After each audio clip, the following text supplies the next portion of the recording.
Whether you're joining a Product Marketing Alliance event for the first time, or if you're a seasoned regular, welcome to Masters of Product Marketing 2022. We have an awesome lineup of leadership-focused content for you to enjoy over the next 2 days. But before we dive in, I just want to say a few thank yous. Thank you to our sponsor partners, insightful speakers, and of course you, our lovely audience. From wherever in the world you are watching, we hope you enjoy the sessions. To get the most out of these talks, please ensure you are sharing your feedback and asking your questions in the comments section, as our speakers will be answering them throughout the day. After the event, a great place to continue the conversation is in the PMA Slack community. If you aren't already a member, hop on over and join the discussions. And if that's still not enough, then why not become a PMA member and benefit from unlimited access to exclusive templates, frameworks, meetups, mentors, and our entire library of videos and slide decks from all our events. So with all that to come, let's dive right into the next session.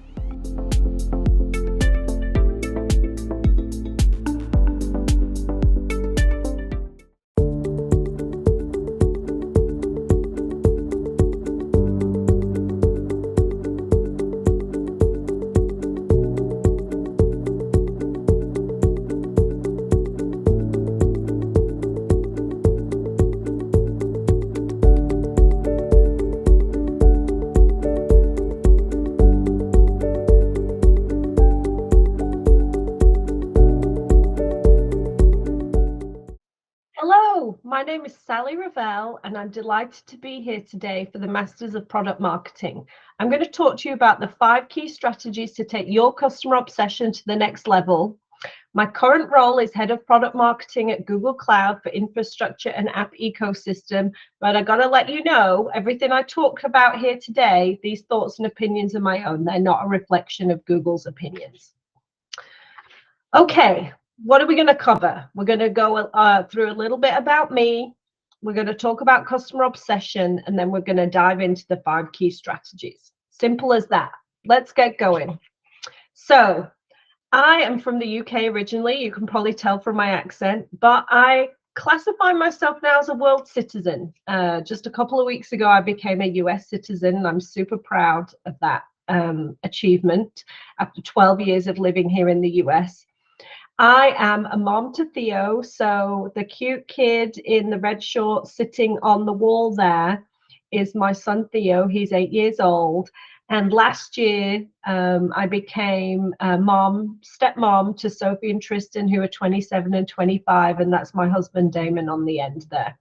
We also have 2 furry children, Cherry and Ginger, who we could not leave out from letting you know all about them. Critically, something I love to share when I'm introducing myself is I grew up in a family business. And this is important because it kind of made me who I am. You know, I've done every job from working behind a bar to in my parents' hotel, cleaning the hotel rooms, changing beer barrels in the cellar, working in the kitchen, cooking, preparing sandwiches and salads, you name it. I've done everything. And I think that really gave me from the age of 10 years old to when I went away to university at 18, like just this incredible amount of resiliency, agility, the understanding what it means to be part of a business and what it takes to work really hard. And so I thank my parents for that experience, and it's definitely carried through into my working life today. I did also recently become a board member at Washington Women in Need, which is this incredible nonprofit organization working to empower women through education to earn a living wage. And so I'm super excited to be part of that group. Please do go check it out. Personally, I love to travel. I've been to 44 countries and counting. Skiing here in the Pacific Northwest, I absolutely love. We hike and we eat and drink as all people do, but I take a lot of pleasure in good food and nice wine. Quick resume from a business perspective. I've been working since 1999. I started at Big Blue, IBM, and whilst there the division I worked in, which was IBM Global Network Services. So, you could say the precursor to the cloud, was sold to AT&T and became AT&T Business. I then went on to really learn the core fundamentals of marketing by working in B2C at Philips, so consumer electronics, working on brands like Philips Sonicare toothbrushes, Philips Avent baby products. Just an incredible experience there, knowing and learning everything from real insight-driven product development and marketing. Just really great. I worked at Intuit for a number of years across TurboTax, QuickBooks, Mint. So some really incredible brands there, both for them in Europe and also in the USA. And then in 2017, I decided to move out of the blue logos and joined AWS, leading product marketing for artificial intelligence and machine learning. And then in 2021, I started at Google Cloud in the role that I'm doing now. So over 20 years across these different brands. And I feel so grateful and fortunate to have had these incredible experiences. And hopefully today, some of my insights from these experiences are going to help you as you're thinking about, how you're thinking about customer obsession, how you're thinking about perhaps even growing your career and see the unconventional path I've taken from B2B, B2C back into B2B. It's doable. The principles are the same. So let's kick off with looking at these different brands. So this is just like a handful of brands I picked out from the Forbes most customer-centric companies. Amazon is a really obvious one. Part of the mission statement is Amazon strives to be the world's most customer-centric organization, and services that we know and love, like Amazon Prime, same-day delivery, are all based on customer insight. Patagonia, just a couple of weeks ago, they made that really bold move to donate the entire company to fight climate change.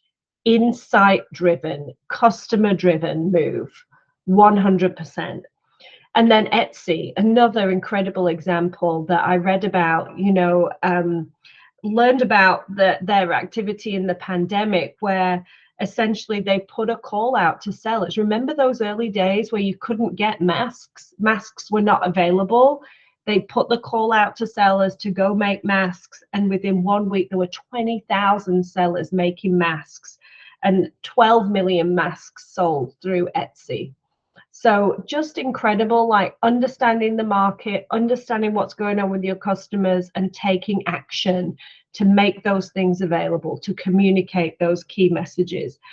There are many other examples. Obviously, we've got Kroger, Lowe's, Rothy's. There are many more customer obsessed organizations across different sectors that have some incredible lessons that we can all learn. So I do recommend you go check those out. What they have in common is that they are customer obsessed. And many of these organizations have become customer obsessed either because, from the very top, their CEO, their founder has made that part of the DNA of the organization. It's part of the culture of the organization, which is incredible. So by nature, they're customer obsessed. They're not needing to go through any transformation. That's not necessarily the case for everybody. Many organizations may well be customer focused, but they're not customer obsessed. It's not part of the DNA. So today I wanted to share with you a little bit more on the difference between being customer focused and customer obsessed, and also how you, in your role as a product marketer, can help become more customer obsessed, even if it's not something that you're able to fully transform throughout your whole organization, but you can do your part to serve customers and take your customer experience to the next level. So Jeff Bezos is really seen as the father of customer obsession. This is a super famous quote from him. We're not competitor obsessed, we're customer obsessed. And I know it to be true. I worked there for 4 years. Everything that Amazon does starts from the customer and works backwards, whether that's an event that you're creating, a video that you're building, a brand new product that you're ideating upon. It's the working backwards process, and it's incredible, and it results in incredible experiences and services and products that we experience from Amazon today. The key thing that I do want to land here, though, is that customer, especially in B2B and especially in product marketing, a customer is not this ethereal being. It's not anonymous. And, when you're dealing with large enterprises, I think often that can be a trap that many people fall into. But behind that are people, human beings who are not transactions. They have feelings, they have needs, they have wants. They want to be excited, they want to be engaged. And that's why I felt it really important to sum that up with Maya Angelou's quote here. People will forget what you said. They will forget what you did, but they will never forget how you made them feel. And so if you take nothing else from today's presentation, if you switch it off right now, I want you to take away that you as a product marketer have a responsibility to make your customers feel a certain way with every piece of content that you create, with every interaction that you build, because it's how you make them feel that's going to matter. If you make a product video that's really boring, they're not going to remember how actually exciting that product really is. You have the opportunity to create a feeling that will last, that people will never forget, and that will help catapult your business and your results forward. So, people are behind all of this, and take that as inspiration to do your very best work to conjure the feeling that you need to build for your brand and for your product. Now, let's talk a little bit about how to do that. Well, it really comes back to this customer obsession versus customer focus. And what I was able to do here was I found a model online, and this really sums up a lot of the contemporary thinking around customer obsession and customer focus. In fact, this is really based on something from a gentleman called Gibson Biddle, who's the former VP of product at Netflix. And he wrote this really interesting blog post explaining how Netflix adopted customer obsession during his time there. This blog post compares focus and obsession, and this is really the summary of it. And I think it does a really great job of summarizing like the critical comparison. So listen to what customers say is customer focus. That's awesome. But to be obsessed, you should be testing and learning and using data to drive new customer insights. Number 2, understanding customers' needs and wants. Awesome. Everybody should do that.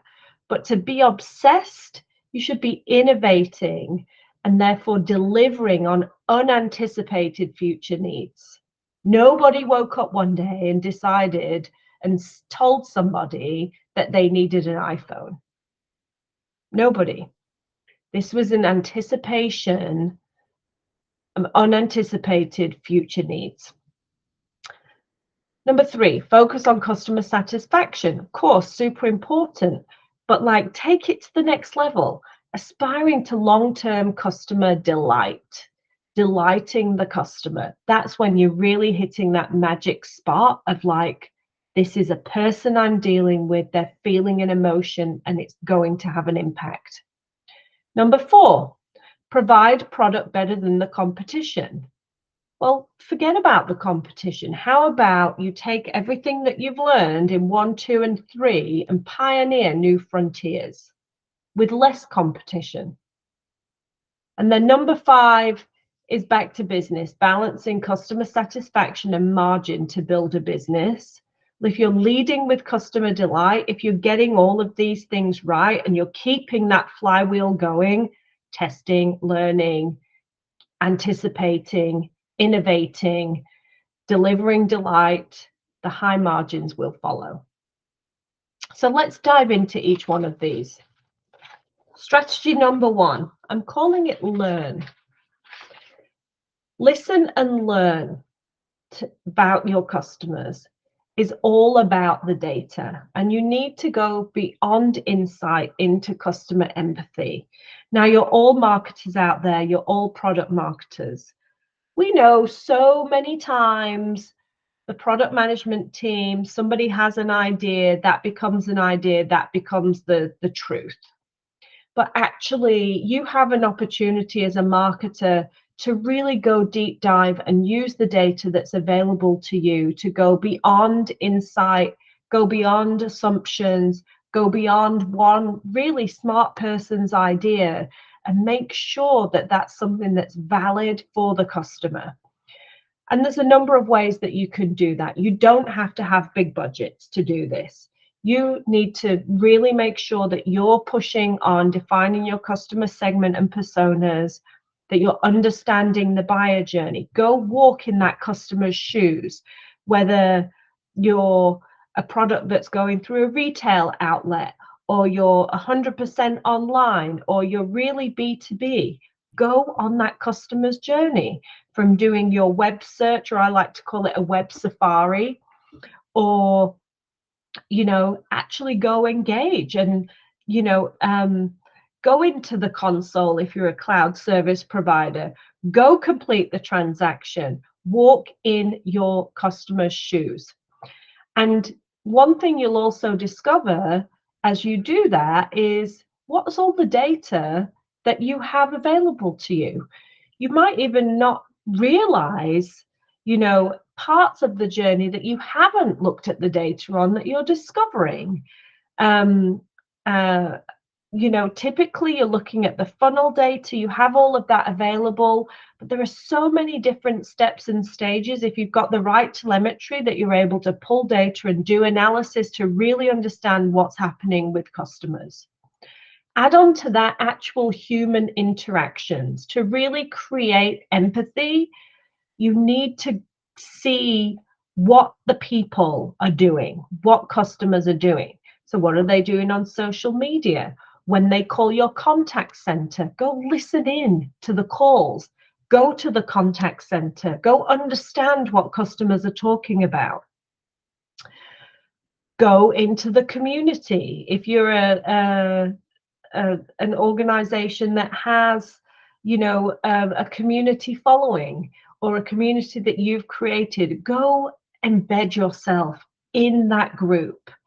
And then, of course, very last and intentionally, there's what happens out there with third parties. So you have analyst reports, and of course, you can conduct customer research. But for many, many marketers, they miss opportunities to really gain insight through all these other channels. It should really be a 360 approach where you're kind of taking all of the first party data, your first-hand experiences walking in the customer's shoes, and the customer research, and triangulating all of that to really get a very complete picture of your customers. Now, you're probably wondering why I have a picture of a woman with a toothbrush on here. Well, as I mentioned earlier on in my career, I worked at Philips, and one of the brands I worked on with is Sonicare. So is it enough for me to be a person that brushes my teeth every day to really understand what motivates somebody to buy a Sonicare and use a Sonicare? You could assume that it's an everyday task, but no. In my role, we went really deep, understanding people's at-home brushing habits. We did studies around the world, in different markets, in different countries, within different countries, different regions, understanding, the brushing habits, how they brush their teeth, how they hold the toothbrush, the daily routine, those in-home studies were so valuable, because what you're doing is getting the real insights.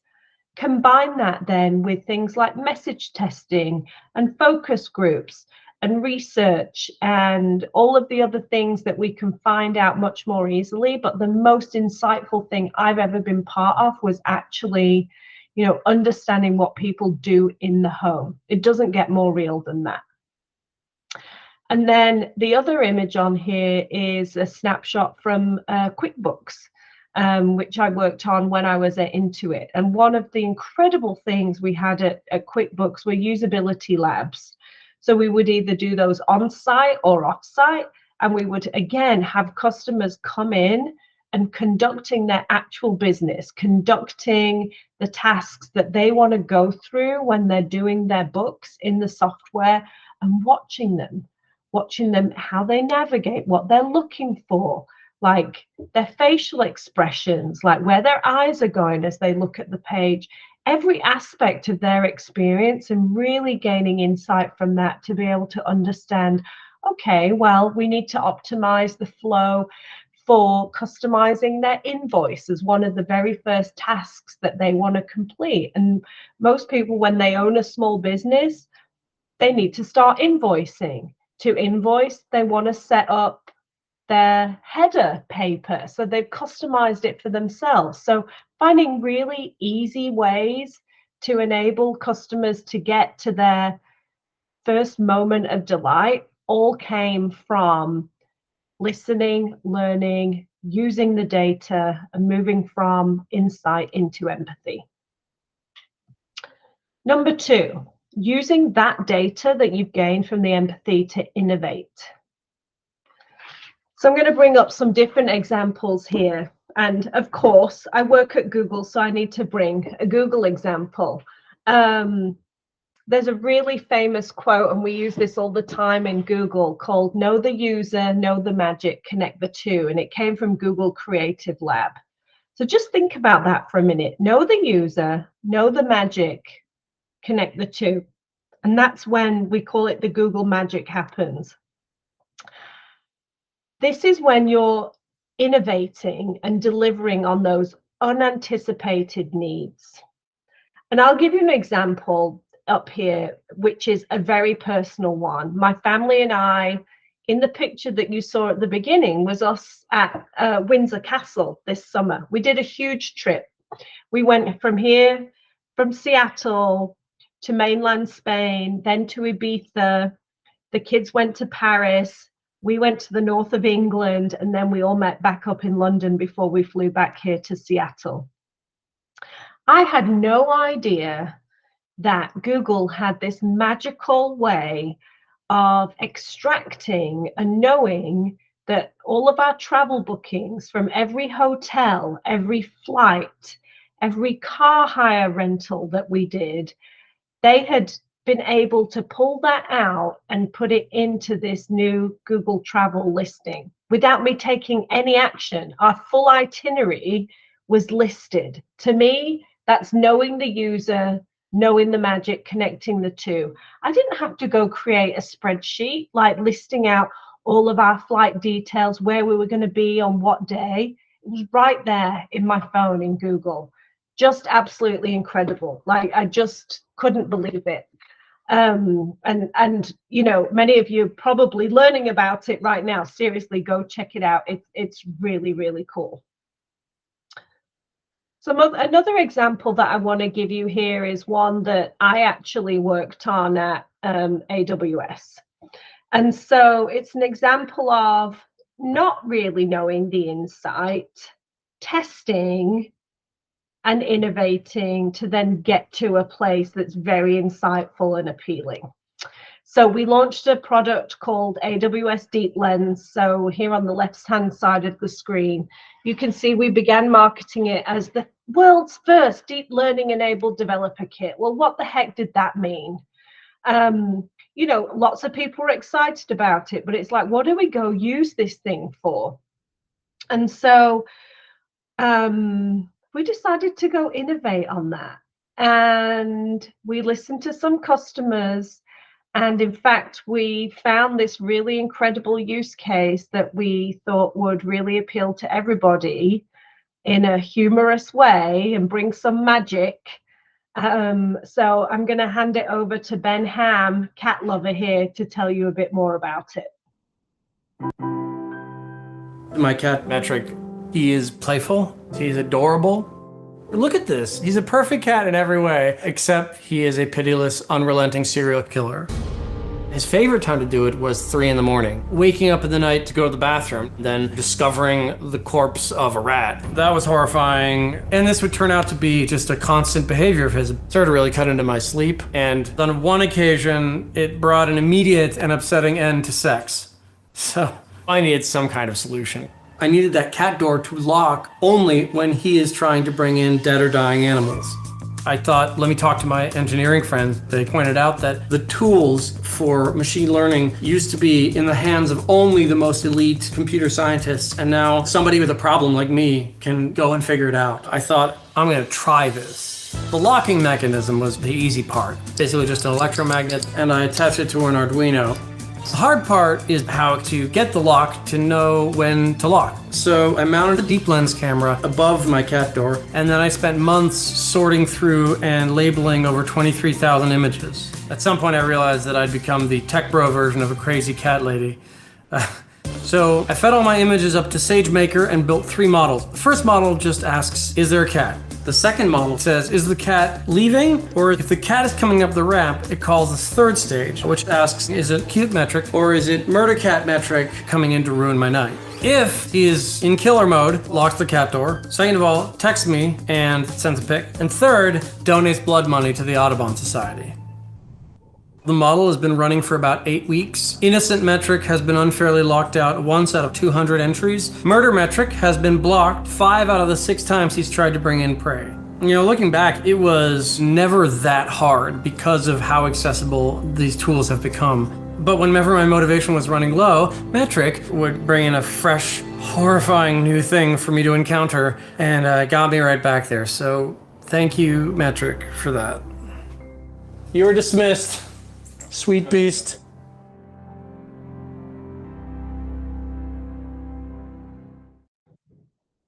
So, gotta love that murder cat Metric, really bringing to life, you know, what is a pretty bland approach, I'll call it that we started with, and innovating into bringing something really interesting and relatable, true product marketing at its best.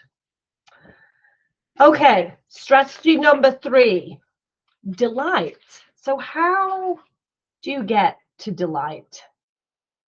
What does delight mean in this construct? I think it's really about long-term customer delight. And when I think about that in terms of product marketing and our influence, it's really about customer retention over acquisition. Making it delightfully easy to get started with a product. I'm sure many of us have spent many hours and months looking at onboarding content. How can we possibly improve the onboarding experience of our customers? Through tutorials, through guidance, through presentations, through webinars, all of those pieces. It's our job as product marketing to be supporting customers on that journey. Delightfully easy to use. Now, I'm sure we would all wish that all of our products were delightfully easy to use all of the time, but the truth is they're not. And so it's our job as customers, custodians of the customer experience, to provide the prescriptive guidance needed and the documentation. That's how us as product marketers can become customer obsessed, is going through the experience, understanding what it's like to onboard, understanding what it's like to use the service, and providing the information needed to get you through that where the product itself doesn't deliver. And then there's really the ultimate is, once you've got through those foundational pieces, how do you create a delightful customer experience? And in my experience, I've seen this be through gamification of learning and discovery. So gamification of the two things I just talked about, and then also through joining the community together. And the examples I'm going to give here is really focused on community. So bringing a community together for a common cause, giving them the value add beyond just becoming a customer, becoming part of something and becoming part of a movement. And so this video is going to tell you about the Google Cloud Innovators Program, which is really designed to help developers who join in this program with their learning and growth on Google Cloud, recognize them for their contributions that they make to the community, and give them the ability to join live sessions and become ambassadors of the brand. So, you know, going beyond that you're a user of our cloud services, but you're part of a movement. So let's roll the video.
It certainly makes me want to be part of the Google Cloud Innovators Program. It's super cool, and we're so excited to see how that's growing.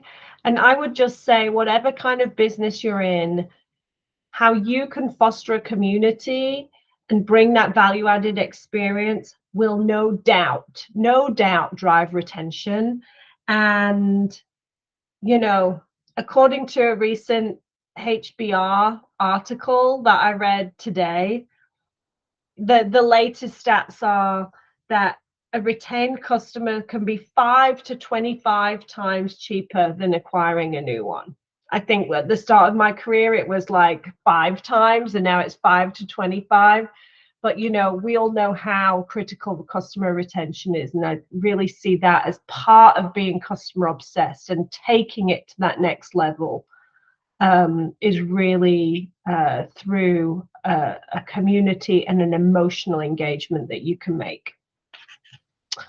Strategy number 4 for customer obsession is this whole idea around pioneering new frontiers. How can you be truly different to competitors or compete in a space that only you can own? And so I'm bringing up a couple of examples here, which I think are super interesting. And they're both cloud-based because I've had the benefit of working at both Google Cloud and Amazon Web Services. But examples of how two different ways of engaging with the audience in a very relatable way and pioneering a new frontier. So in this case, it's through sports, through taking the technology and the capabilities of cloud and making that relatable through sports and bringing a value add to that sport where many of the prospective customers that you're working with or that you're seeking are watching. So the MLB partnership with Google Cloud, we provide StatCast, which enables us to use machine learning and our Anthos service to really bring new statistics to an old ball game and new ways to utilize that data. It's always been a data-driven sport, but this is taking it to the next level. And similarly, AWS with the NFL. like using next gen stats that are powered by AWS machine learning to make predictions on the speed of a runner and the live win probability. Like super interesting ways of showing products and services in action through pure marketing execution. One that I don't have a slide for here, but a little trick that I thought everybody might appreciate. I don't know if you've ever Googled Google Easter eggs, but there's some really fun stuff that Google has as just part of the search engine to create that magic that I talked about earlier. And so one of the most popular Google tricks is you can go to Google and make Google do a barrel roll. So I challenge you all after this presentation to go to the Google homepage, type in, do a barrel roll in the search box and see the magic happen. There are tons of different ones like that, but I just thought I'd give you that little gift as something to go play with after this presentation. Again, something you can't do that on other search engines, like Google's bringing the magic. Another example that I wanted to talk about here in terms of pioneering is also this creation of new sports and new experiences. So something that AWS started back in 2018 is the Deep Racer League. So using reinforcement learning to drive 1/18th scale autonomous vehicles around a track, creating a racing league online, in person, and these simulator stations. So really kind of taking it the full circle, all based on insight that developers wanted a really easy and relatable way to learn machine learning, make it accessible, democratize that technology. And now we're seeing Google Cloud also do that with something called Drone Racing League, a partnership with an established drone racing league organization, and you'll see the first parts of that going live in October at Google Cloud Next. And so again, giving those alternative ways to engage with customers, pioneer new frontiers, tapping into the insights. Developers love sports. Developers want new ways to learn. They want friendly competition. They want to be the hero. It's just like so insight driven and so powerful that it creates loyal customers that then go beyond just engaging with you for your services, but like they're fully embedded. They're becoming fans of your brand. And so we're reaching the end of the presentation here. The final strategy, quite frankly, is repeat. We've gone through the 5 different areas, and it starts with insight through to innovation, through to pioneering, and it's an ongoing cycle. This is not a one-off set of activities that you need to do. This needs to be something that as product marketers is part of your DNA, is part of your rhythm of the business. How are you constantly generating those insights, mining that data, coming up with innovative ideas, driving that forward, implementing, testing, learning, and repeating that cycle. If you can do that, you will truly up the game and take your customer obsession to the next level.